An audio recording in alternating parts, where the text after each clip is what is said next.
everyone, welcome back. Today I'm going to go over some of the things I do to button up the bottom end of a small block Ford. We're going to put the oil pan and oil pump and so on and so forth on the dart here. And there's some nuances that I want to go over. Some of them are pretty common out there. I'm sure a lot of you guys have built these motors, but there's a few things that I do that will help save some grief for any of the new people out there who are new to putting these motors together. So without further ado, let's get into it. Well, we're going to button everything up as far as the bottom end on this engine. I'm about to put the timing cover seal into the timing cover. Just got this at the store. It's National.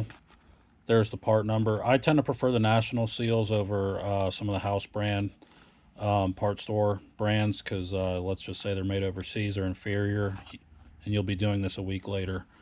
So anyway, here's a seal. Just going to press it in dry. What I've had really good luck with over the years for many types of bearing installs or seal installs is basically this is just an old underdrive crank pulley that I had on an old motor. But anyway, it's so versatile. I mean, I've used it to knock in, I think, transmission tail shaft seals, crank seals, so on and so forth. So anyway, this is what I'm going to use to drive it in, and we're just going to use that ball peen hammer and tap it in.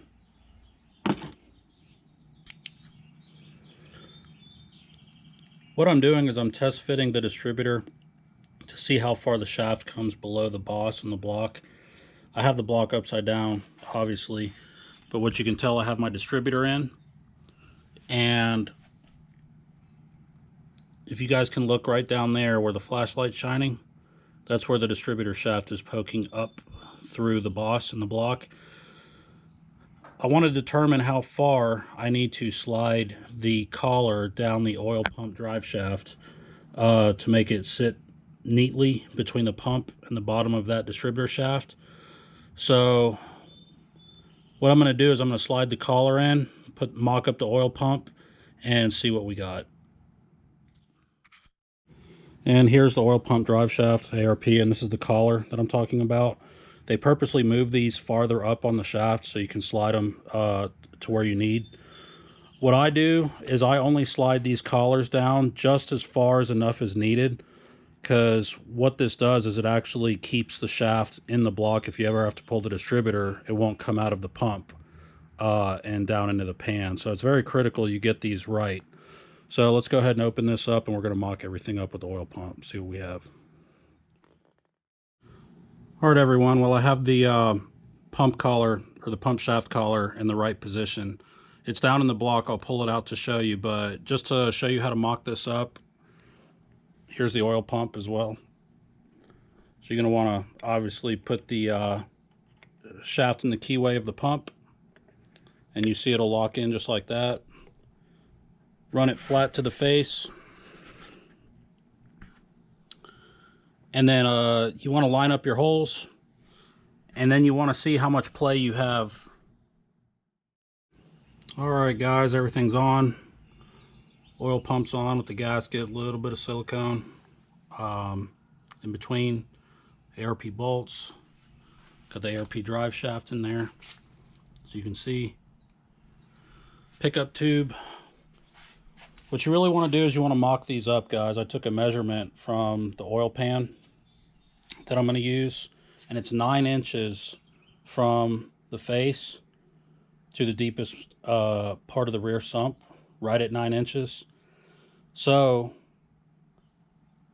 you want to have about 3/8 of a gap between the bottom of the pickup and the pan. So right now I'm at about 8 3/4, plus I'll have the depth of the oil pan gasket, which will probably give me another at least 1/4 inch. So I'll have right around 3/8,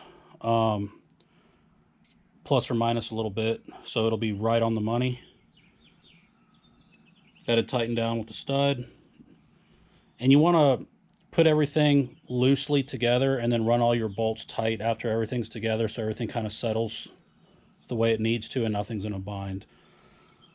So we're going to clean this bottom face up and lay the gasket on and put the pan on. Everything's been torqued, 100 foot-pounds on the middle two studs for each main and 60 on the outers. If you have a regular 351, which good blocks, very good blocks, I have one in my gray car, same thing, 100 pounds in the middle. Anything from 100 to 105 is good. So yeah, rod bolts are torqued also to actually 75 foot-pounds to get the proper stretch. So I just double checked all my torque specs and everything's good to go. So we'll clean this up and put a pan on it. We're about to put the front timing cover on. I went ahead and brake cleaned the very edges where the gasket's going to go, and also punch the dowels in for your later model. Everything I think from the 80s forward had the timing cover dowels. I could be wrong on that, don't quote me. Of course, all the dart blocks have them, so just make sure to put those dowels in. That'll center the timing cover up perfectly. The gasket I'm going to use, the timing cover gasket, is a factory Ford original F3 TZ gasket.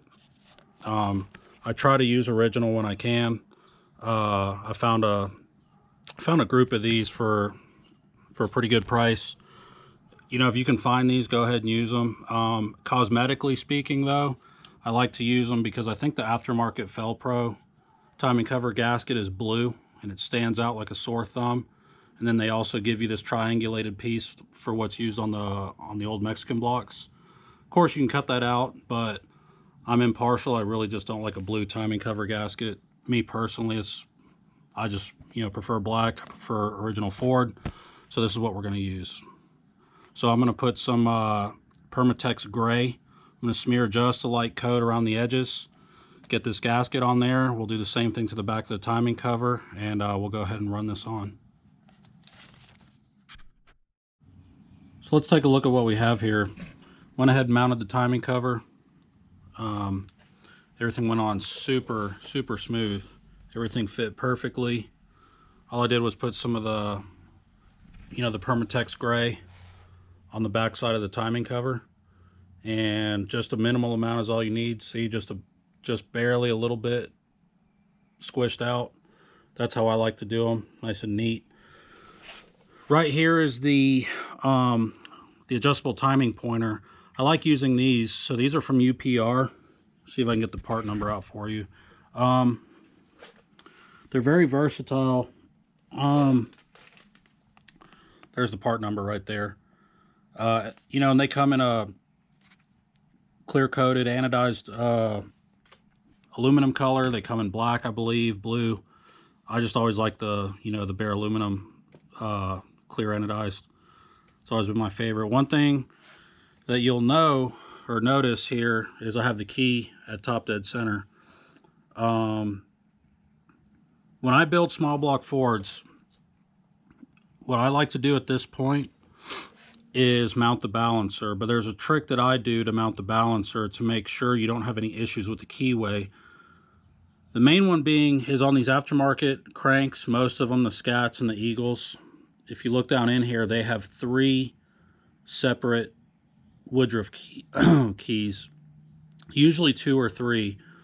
So what I've had happen in the past is if you have no way to look at the Woodruff key as the balancer snout is going on, these things can come out of their groove and you won't even know it, and then you'll cause major problems when that key comes out and smashes up against the crank gear of the timing set. Bad news. So what's the best way to keep an eye on these keys as you're installing the balancer? What I do is at this point, I spin the crankshaft to where the keys are at the 6 o'clock position. And what I'll do is I'll flip the block upside down.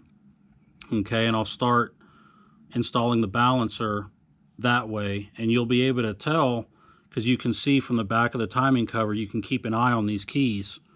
And you'll be able to know that it's sliding over and not, not gouging them or whatnot. So that's what we're going to do next. We're going to put some anti-seize on the snout, and we'll flip the block over, spin the crank over to where the keys are at 6 o'clock, as it's up right now, and we'll go ahead and put the balancer on. Here's the balancer that I like to use, the Romax. I like to use the billet inner steel hub with the aluminum outer.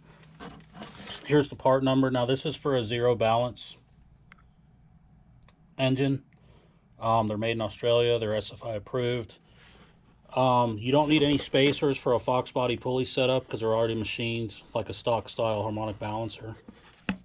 And this is what it looks like. They used to come with a brushed aluminum outer shell, but now they come black anodized, which is pretty cool. But these are really trick. These are actually my favorite. Price wise, they're pretty much comparable to all the other ones except for the ATIs. I think the ATIs are the most. But anyways, you can tell zero balance. There's no counterweight on the back. We're going to go ahead and set this up and get the harmonic balancer installer tool.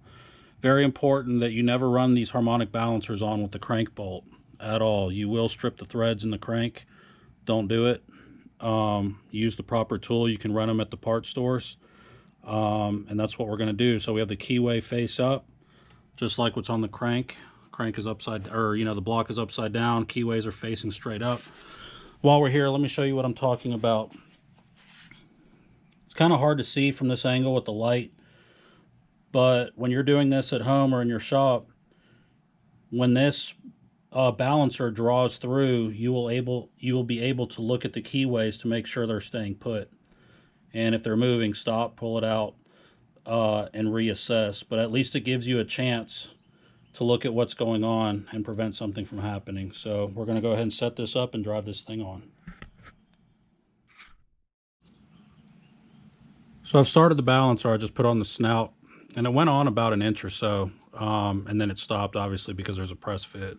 So this is what you're left with. This is the balancer installer tool.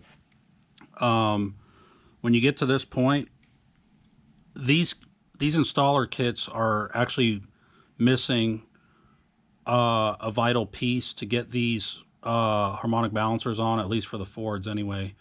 What you need is a piece of pipe. Actually, here's the pipe you're going to need. I just went to Home Depot and got this part number right here. I think it's it's probably like a 1 inch. Well, here it is right here. It's a 3/4 inch female union. But you're going to need this because what's going to happen is, and of course, this does not come in the balancer installer kit. But what you're going to do at this point is you're going to put this thrust bearing on, and it has a conical back and an inner bearing face that goes to the front. The conical back is going to face towards the balancer. So we're going to slide that in. All right. Normally, what would go on at this point, and you can see it's not even flush against the balancer yet. From the kit, what would go on next is the nut that you're going to crank down against the bearing, which will push the balancer on. But this will be completely within the bounds of the inside bore of the balancer, so you won't be able to reach it. So that's why you need this extension. So that's why I put this on here, just like that. And then you run your nut that does come in the kit on there, and you can start cranking down on it.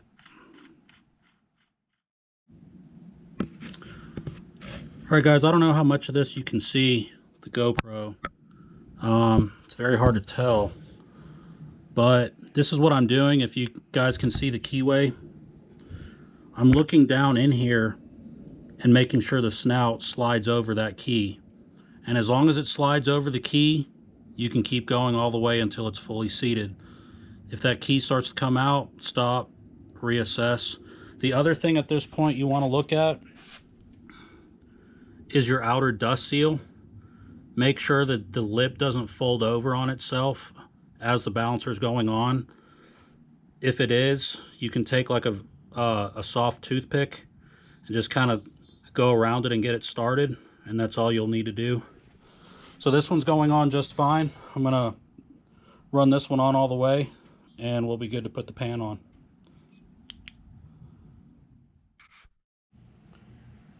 All right, balancer is fully installed, fully seated. It went on very, very smoothly. It's pressed up against the crank gear as normal. Everything's buttoned up, guys. Everything is torqued to spec. No clearance issues anywhere.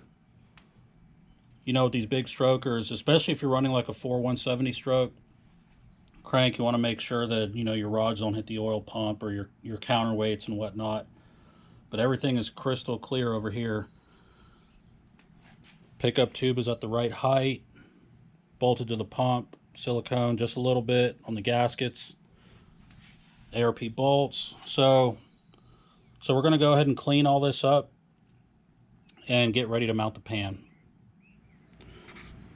All right, we pretty much have everything buttoned up and ready for the gasket. These are my preferred oil pan gaskets to use on any block, whether it be a regular 351 block or a Dart 351 block. And I'm going to explain to you the reason why, but here's the part number. And I'm sure you guys have seen this in the catalog anyway. Basically, it has a very thin width to it.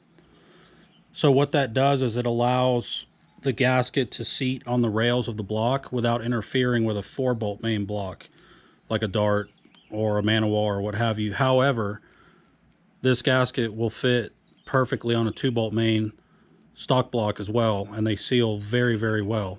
So this is what we're going to use. And there's a couple caveats to using the oil pan that I'm going to use. I'm going to show it to you right here. So this is the Moroso 20520 pan. These are the pans that I like to use, and there's a reason why. They have a billet steel end cap. Very rigid, no flex, and obviously it's TIG welded. A lot of your aftermarket pans, guys, if you've noticed, they're basically a stamped steel construction, which there's nothing wrong with that. But the half moons very rarely seal properly because of the stamping processes and so forth. Moroso has it figured out. Okay, they've done enough of these pans to know what works.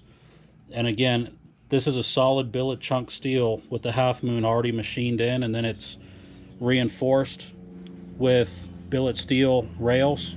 So again, I'm not a salesman. I don't get any commission off of Moroso, but these are the pans I like to use. They're a little more, yes, but the sealing properties, you're never gonna have to worry about them. So here it is. You also need the matching pickup, which you already see on the block. But anyways, let's go ahead and lay this oil pan gasket on, and we'll set this pan on. I have the pan gasket laid out loosely, no silicone anywhere, just to check the fit and make sure everything fits properly beforehand. Okay, on these Moroso pans, I'm going to show you something. This timing cover hole right here is not used, and the reason for that is because the pan is designed for a 4-bolt block on all four. So like if you had an Iron Eagle block, the Man-O-War, so on and so forth, the cap comes way out here, so the pan actually sticks out. So this hole is covered. So you have a bolt here, the 5/16 going to the 1/4-20 here. On the block side, what I do is I put a little bit of silicone at the timing cover joint here, and then I'll lay it down. On the pan side, you want to put silicone on the pan rail now from this hole all the way to this hole. And this just double reinforces this area right here because this hole is not used. There's nothing to cinch it down. But just put you enough silicone. You don't have to gob it on, but be kind of generous with it, and it'll seal up. But like I said, that's only on the pan side. On the block side, just a little bit at the seam right here is all you're going to need. Also, don't forget to put silicone in the corners as usual. That's standard, no matter if it's a stamped steel with a rubber encased coating. All four corners on the block side, timing cover side, front and back, get a dab of silicone. Don't forget that. So let's get to it. All right, guys, as you can see, here's the front. You see the hole is missing in between these two. I'll just put some silicone here and some silicone here, and then also at the bottom as well, which would be the rear. Those are the only areas you really need a little bit of silicone to help seal everything up, and this thing's ready to go on. Well, all right, guys, pan is on. So the bottom end is complete. Rotate it over and give you a final look. So good news on the top end front. I've been waiting for, just probably like everybody else, for cylinder head studs for 6 months now. So Summit just sent me an email yesterday saying that they were actually available. So I went ahead and purchased some. They should be here tomorrow. So I'll do another video on the top end, of course. And we're going to go over some valve train geometry, guys. There's a lot of, I've been seeing lately some videos regarding top ends and valve train geometries and whatnot. There are proper way to do things, and I'm going to go over those things with you so that you don't have any kind of chatter, any kind of alignment issues, so on and so forth. So anyways, let's flip this thing over and see what we got. Here it is, everyone. So the bottom end is done and wrapped up. Oil pan's on, timing cover, all the good stuff. So as said earlier, my head studs are on the way for the cylinder heads. Don't know if I mentioned to you what cylinder heads we're going to go with, but that'll be in the next video once the studs get here. And I'm kind of whooped, guys. It's taking me all day, but I'm kind of a nitpicky SOB when it comes to this kind of stuff. One thing to note, and yes, this harmonic balancer bolt is blue. This came off of a early gen Ford, but I think it came off a 351, obviously, but it fits. ARP, I cannot get a crank bolt, so I can't get a brand new Ford one. Can't get an ARP one. So eventually I'm going to get an ARP one or a brand new factory one. But this one's just there to turn the engine. But I digress. If you guys get these Romac balancers, like I said, I love them. If you get the billet steel hub, they are going to be bare billet steel. I mean, they're going to be brand new and shiny. My recommendation is to get a can of Cosmoline. What I should do is walk over here and show you the can itself. But what it is, I'm sure some of you guys out there know what Cosmoline is, but it is basically what they use to protect like guns, firearms, any kind of like bare metal that's going to be in shipping or going to be in storage for a while so it doesn't rust. It sprays on as a liquid and it turns into a waxy film that stays on the metal no matter what until you put brake clean on it and clean it off. I spray the whole balancer. I try not to get it on the outer shell, but if it does, I just wipe it off. But I spray that on anything bare metal that's going to be exposed to the elements, and that way it protects the steel. It'll stay looking like this forever. I mean, until you put brake clean on it and it wipes it off, then you got a problem. But front and back is sprayed down with Cosmoline. So like I said, if you choose to go this route, don't forget to do that if you want it to look pretty forever. Let me see if I can show you the can of Cosmoline. I have so many cans of solvents and whatnot, guys, that I've acquired over the years. Bear with me. Yeah, here it is right here. Cosmoline. That's it. You spray this stuff on, sprays on as a liquid, dries as a wax. Kind of pricey. I didn't like paying 20 bucks a can for it. It goes very quickly, so be sparing if you use it. But works miracles.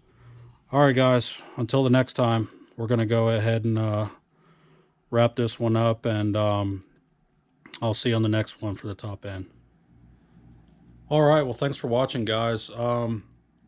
One thing to go over that was kind of hard for me to hold everything at the same time, but with regards to the oil pump drive shaft and the collar, those collars can be tapped down depending on what shaft you're using. If it's for a 302, you want to use like a 7/16 or a 1/2 inch deep well socket. You can just lightly tap down on the collar and it will seat at the depth you want it. So just keep going back and forth with it, but you'll know you're in the right spot with that collar when once you have your pump mounted, if you can move that whole shaft up and down about 60 thousandths with the distributor in, then you know you're good. That's right where you want to be. So, but anyways, guys, thanks for watching. And if you have any questions, just comment below. And like I said, next video, the head studs did come in, so we're going to go over the top end, and I might break it up into a couple videos. But anyway, stick around, and we'll get into some good stuff in the future. Thanks for watching.